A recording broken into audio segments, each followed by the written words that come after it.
You can start changing your world better, no matter how small your action is, by Nelson Mandela. Hello and welcome to Vibrant Ladies in the Waiting Room with Christy. This episode is titled, Are Climate Enthusiasts Functioning Effectively in Nigeria? Today we'll be having a special guest that will be helping us through this topic. We go on a quick break, and when we are back, I will be introducing her. Vibrant Ladies in the Waiting Room with Christy.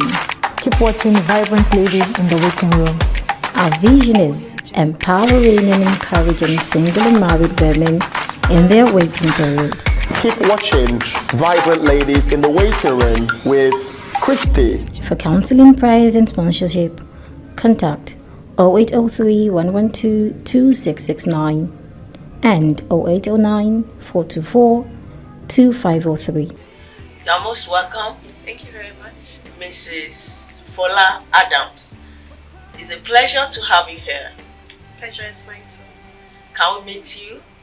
Okay, thank you very much for introducing me earlier on, and I want to say I'm grateful to be on this platform. I know the Vibrant Ladies has been a voice of hope to many ladies out there, and it's just an honor and privilege to be here seated with our esteemed anchor today. So my name is Fola Adams, and I am an environmentalist, a climate data analyst, and an humanitarian officer. Thanks so kindly. You're welcome. Alright, like I earlier on introduced the topic as are climate enthusiasts functioning effectively in Nigeria? And so today we start with this. When you hear the word climate change and environmental system, what usually comes to your mind? Okay, so thank you very much for that question, because I want to say that the issue of climate change and environmental management cannot be overemphasized. And it's just very amazing to know that not too many people know about the importance of climate change and environmental management to we the populace. So climate change, for short, actually can be defined as the average atmospheric condition of a place over a period of, let's say, 50 to 30 years. So for example, now if you say it's sunny right now, that's just the weather condition. So if we say we're having at the same time of this of the year, it's sunny every day, they'll be like, okay, Nigeria is sunny for as long as 10 or 30 years. So we can say that is a climatic condition for Nigeria. So that's a short brief of what climate change is. Then when it comes to environmental management, we all know what environment is. The environment is the physical element of a person. Whatever it is that's outside or external of the human body is what you have as your environment. And then just like a doctor takes care of people and how the well-being of a person, the same thing, we are in an environment, we're on planet Earth. If we do not manage our home, definitely there's bound to be disaster and tragedy everywhere. That is what I can say, the relationship between climate change and environment. Wow. Now, environmental and climate change as it relates to human activities which impacts the environment. Okay. What can you tell us about Right, that? thank you very much for that. Like I mentioned earlier, like we have a body, and when a doctor comes, the doctor will take care of, or if you say I have an headache, they'll know where to go to, they know what to prescribe to you. And then at the same time, this environment is our home, the planet is our home. So how does it relate with it?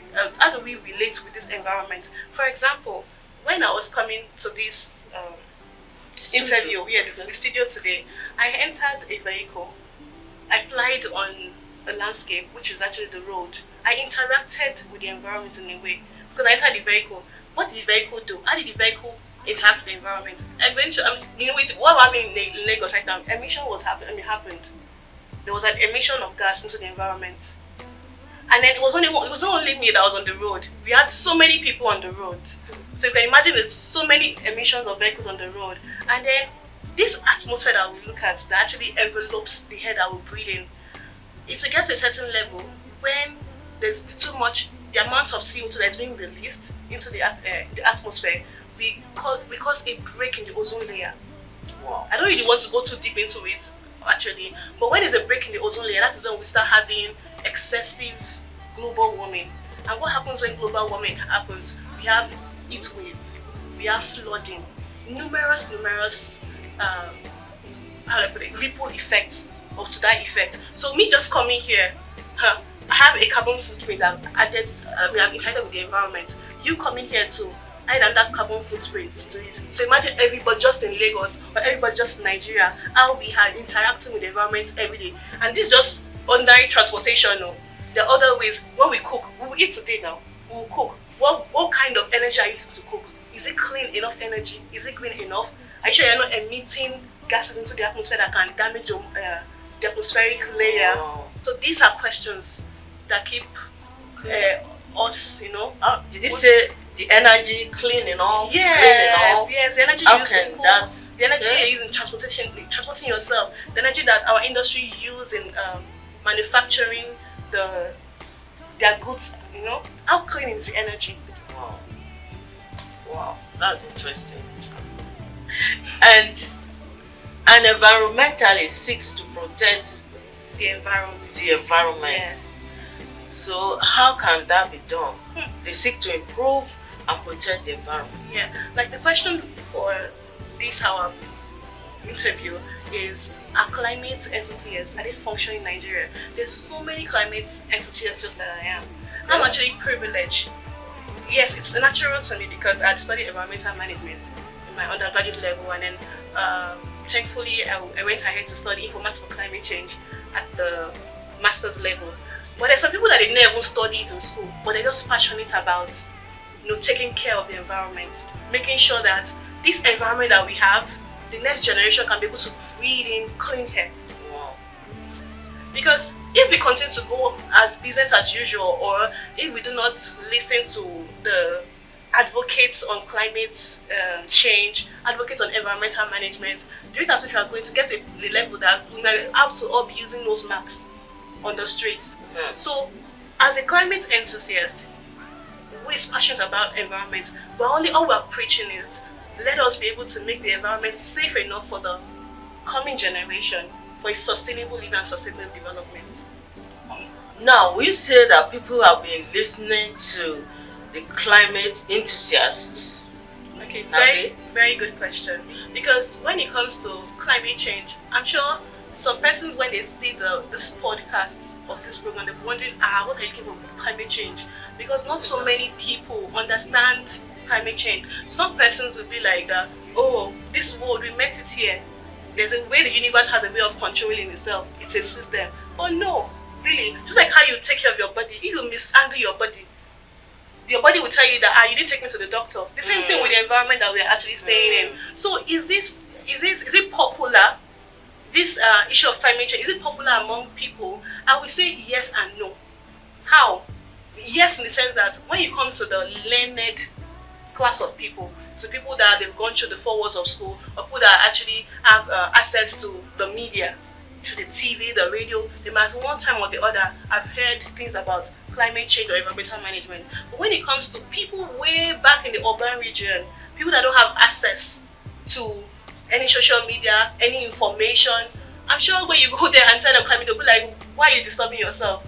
So that's why I said yes and no, depending on the environment or the kind of people that are involved. Okay. So how can they create awareness? Yes, very good. So the climate enthusiast, you need to just put yourself out there.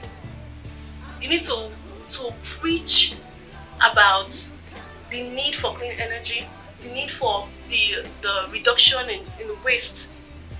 You need to also talk about how people can be innovative in their ideas. When you want to produce something, when you want to create something, make sure it is environmentally friendly. Make sure it is something that will not harm the environment. So all you need to do, we need to actually be more visible. Most climate enthusiasts need to be more visible in their approach. Go to workshops. Make sure that you connect with people that are industries that want to collaborate with. But will you say they have really been visible? Okay, so I want to say that should I come to the Nigeria aspect? Okay, because we are in Nigeria at the moment. When it comes to Nigeria, I want to say that the visibility is not as shown as when it comes to developed countries.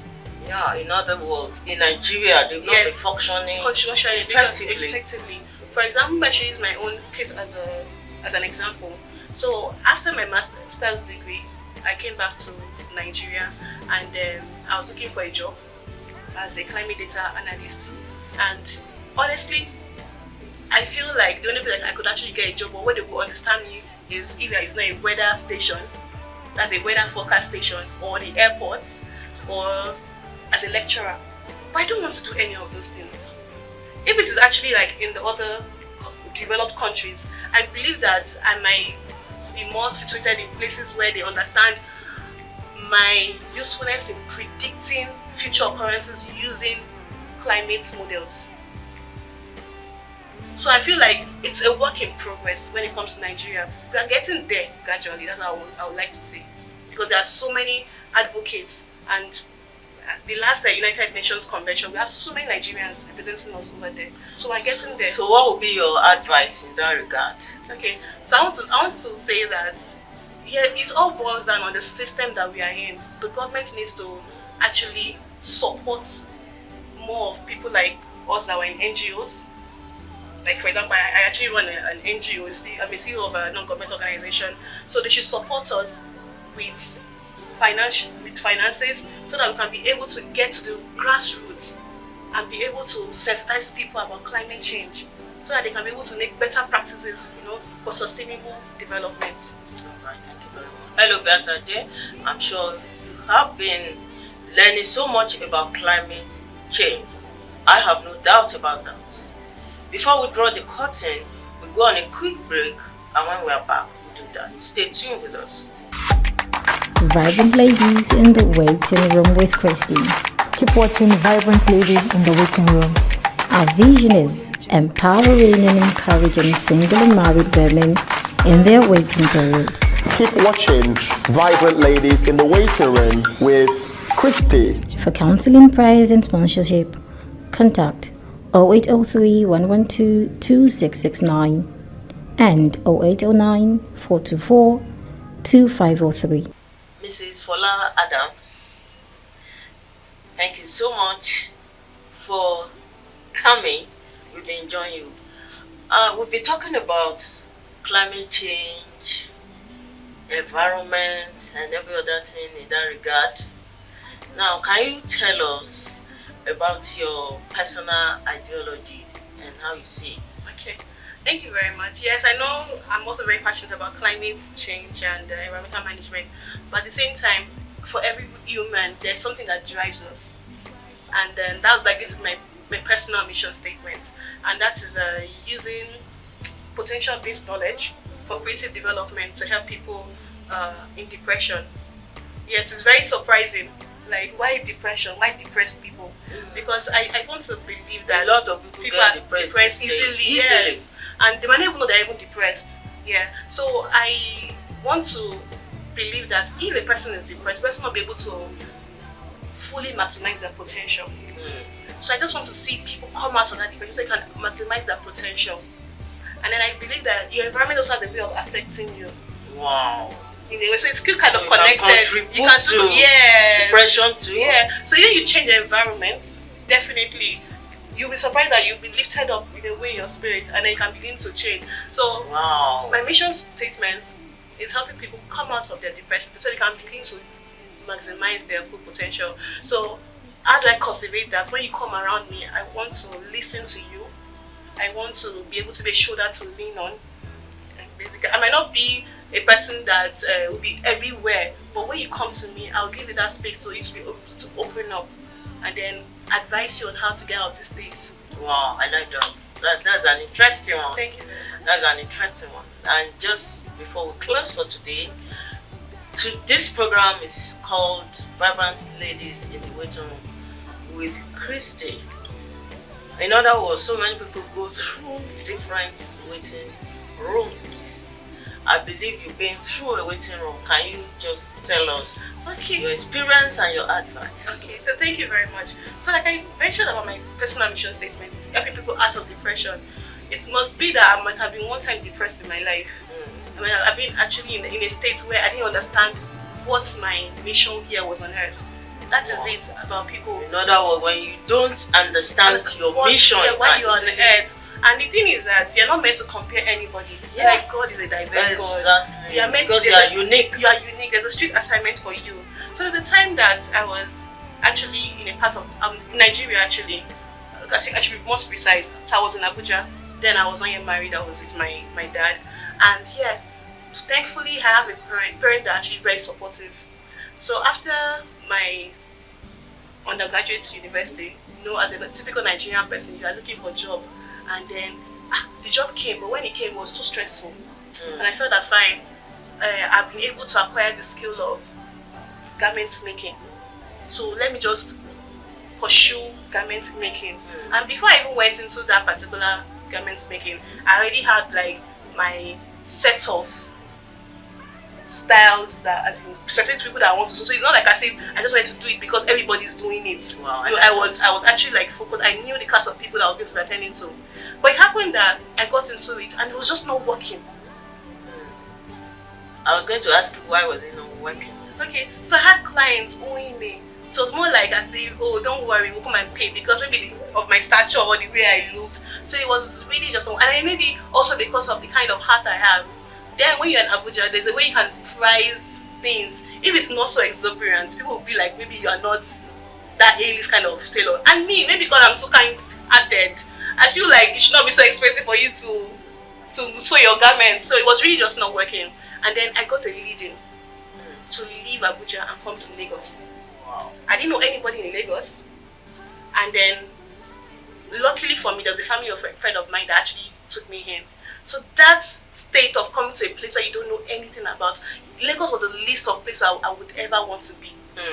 So I got because really, you were led. Yes, I was led to leave. I got really depressed. So for a whole year, I left in 2019. By 2020, I said, okay, let me try looking for a job. The day I was to go for an interview was the day they said there was lockdown. Wow. So when you are in a place, even though they give you so much freedom, it cannot be like where you're coming from. I've always stayed with my parents all through, so I was not very free. But what kept me that time was because of just God's mercy and the fact that I knew that it was just a time for me and God. I prayed more that time. In fact, even now, I still always want to go back to that time of praying because there was nothing I was doing. So I was praying to God more that time. I was seeking God's face. Yes, more that time. I was off the social media for a whole year. Yes. No Facebook, no social media. I was more or less like a ghost. I don't know if some people might be able to do it, but I feel like sometimes God is just calling you in your waiting period for you to concentrate. And honestly, before the end of COVID, I got a scholarship to leave the country. In fact, it was more like they were looking for me for that scholarship. I was pursuing something about, I was looking for fully paid scholarship. So I feel like in the waiting period, we don't know what God is trying to say. It's just a time of setting aside concentration for the next step of our life. So if you're in the waiting room, we should be happy that you're in the waiting room. It means that God wants to have a one-on-one interaction with you. Wow. But it's just for you to just let go and let God. It's a time for you to seek God's face more, listen more to when He's talking to you. That time He will be talking to you more, but you should not allow the spirit of depression to overrule you. So that was how I was able to get my breakthrough. I left the country, and shortly after that, God settled me maritally too. Congratulations! Thank you so very much for coming on this program. Thank you for sharing with us your insights. Thank you. And hello, viewers out there. Thank you for staying tuned with us. I have no doubt you'll be enjoying this program, and really, if you have, kindly like, share, and comment on this video, and God bless you as you do that. Thank you. Vibrant Ladies in the Waiting Room with Christy. Keep watching Vibrant Ladies in the Waiting Room. Our vision is empowering and encouraging single and married women in their waiting period. Keep watching Vibrant Ladies in the Waiting Room with Christy. For counseling, prayers, and sponsorship, contact 0803 112 2669 and 0809 424 2503.